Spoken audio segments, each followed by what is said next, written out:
Hi, I found an interesting article.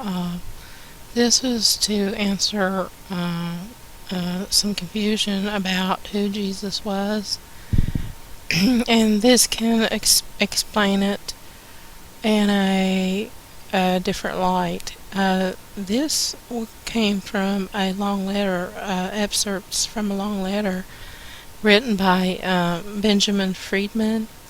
Now, if a lot of you don't know who he was a Jew who defected from his his country, and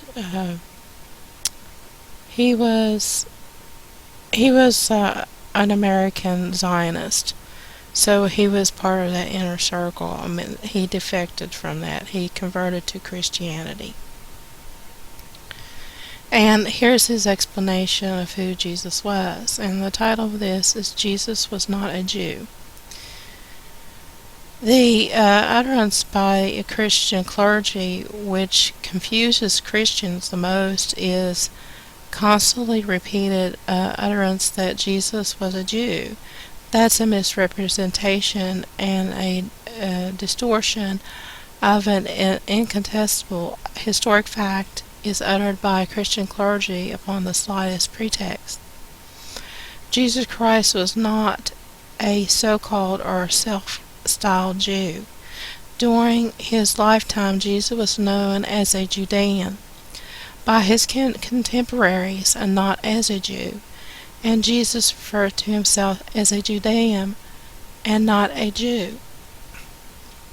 Except for his few followers at the time in Judea, all other Judeans abhorred Jesus and detested his teachings and the things on which he stood.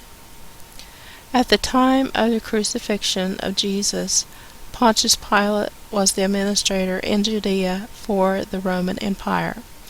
As far as he was concerned, officially or personally, the inhabitants of Judea were Judeans, and not so-called Jews, as they had been styled since the 18th century. In the time of Pontius Pilate, there was no religious, racial, or national group in Judea known as Jews, nor have there been any group so identified anywhere else in the world prior to that time.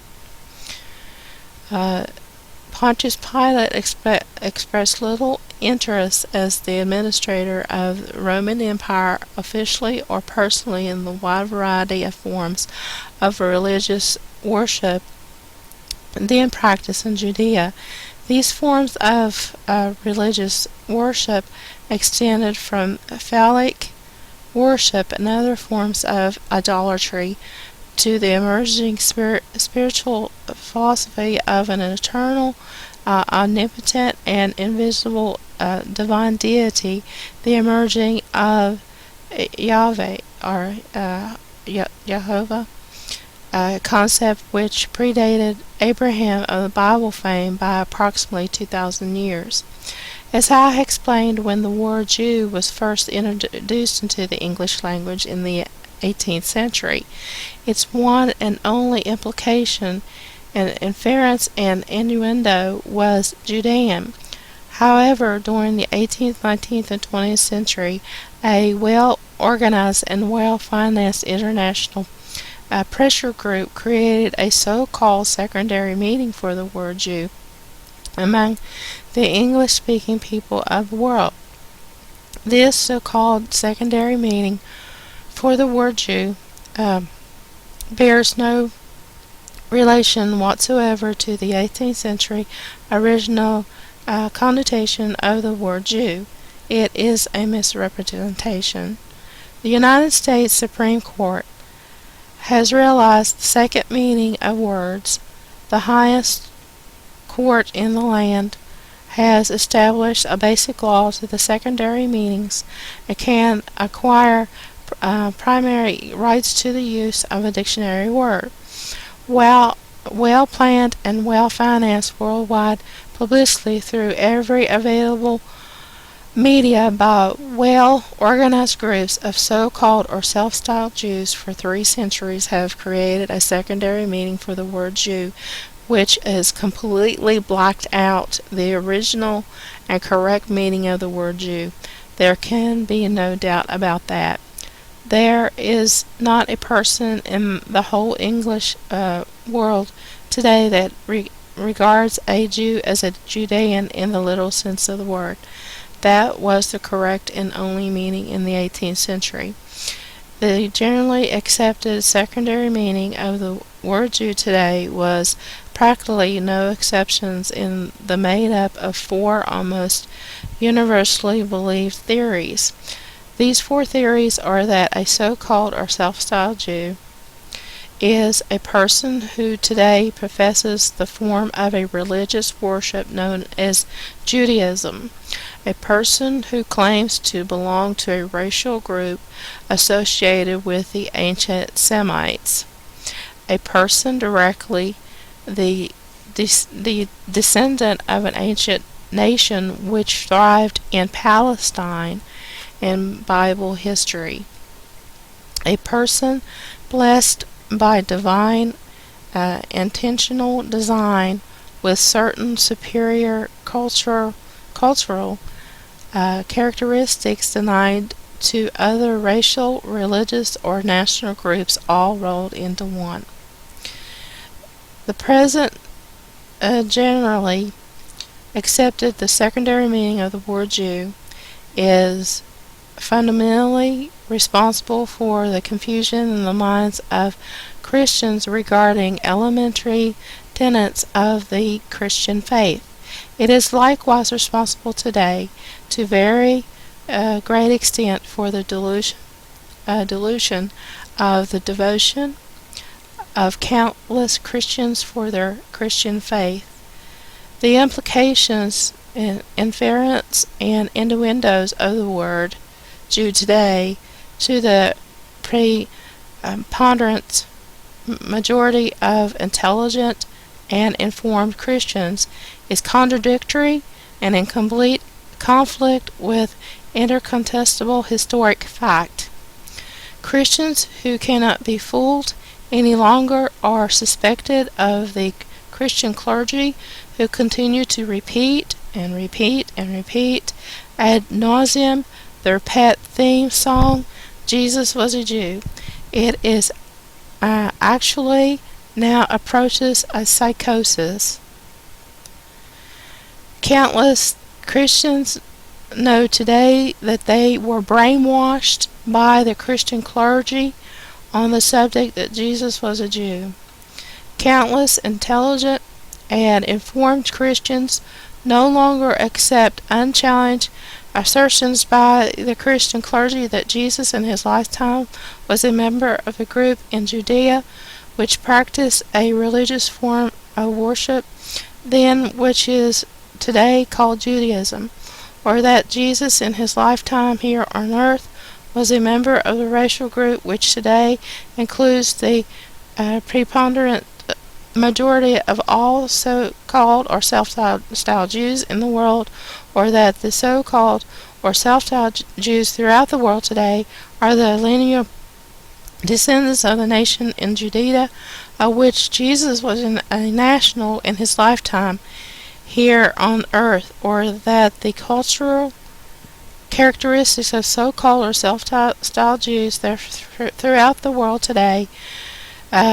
correspond with the cultural characteristics of Jesus during his lifetime here on earth and his teachings while he is here on earth for a brief stay. Okay, Christians will no longer believe that the race, religion, nationality, and culture of Jesus and the race, religion, nationality, and culture of so-called or self-styled Jews today or their ancestors have a common origin or character. The resentment by Christians is more ominous than the Christian clergy suspect. Under existing conditions, the Christian clergy will find that ignorance is not bliss nor wisdom folly. Christians everywhere today are seeking to learn the authentic relationship between the so-called Jew or the self-styled Jew throughout the world today and the Judeans who populated Judea before, during, and after the time of Jesus. Christians now insist that they be told correctly by the Christian clergy about a racial, religious, national, and cultural background of the so-called self-styled Jew throughout the world today, and the basis of associating these backgrounds with the racial, religious, national, and cultural background of Jesus in his lifetime in Judea. The intelligent and informed Christian are alerted to explode myth that so-called self-styled Jews throughout the world today are the direct descendants of the Judeans amongst whom Jesus lived during his lifetime here on earth. Christians are becoming more and more aware day by day of the economic and political advances occurring to the so-called or self-styled Jew as a direct result of their success in making Christians believe that Jesus was a Jew in the secondary meaning they have created for the 18th century world Jew. The so-called or self-styled Jew throughout the world today represent themselves to Christians as Jews only the secondary meaning of the word Jew. They seem to thereby prove that their kinship with Jesus. They emphasize this fiction to Christians constantly. That fable is fast fading and losing its former grip upon the imagination of Christians. To allege that Jesus was a Jew in the sense that during his lifetime Jesus professed and practiced the form of religious worship known and practiced under the modern name of Judaism is false and fiction of the most blasphemous nature. If to be so-called a self-styled Jew then or now the practice of Judaism was a requirement, then Jesus certainly was not a so-called Jew. Jesus abhorred and denounced the form of religious worship practiced in Judea in his lifetime, which he is known and practiced today under its new name Judaism. This religious belief was then known as Phariseeism. Okay, and you remember what he told the Pharisees, and so you could read a lot about that in the Gospel of John. The Christian clergy learned that in their theological seminary days, but they have never made any attempt to make that clear to Christians. So, a lot of Christian clergy that go to seminaries, they're being taught a lot of brainwashed stuff to tell their congregations, and we need to get all the brainwashing. So I just thought I'd bring this article to you. I thought it was very interesting. And there's also another one link here. I'll leave the link to this where you can go to this link and listen to an interview with Shlomo Sand, and he's another Jew, where he is an author of Invention of Jewish People. And it's very interesting. And the Palestinian Arabs are more likely descendants of the biblical Hebrews than the Ashkenazis. Okay, and so this is very interesting. So I just thought I'd bring this to you. Y'all take care. God bless you all, and Jesus loves you, and so do I. Take care. Bye-bye.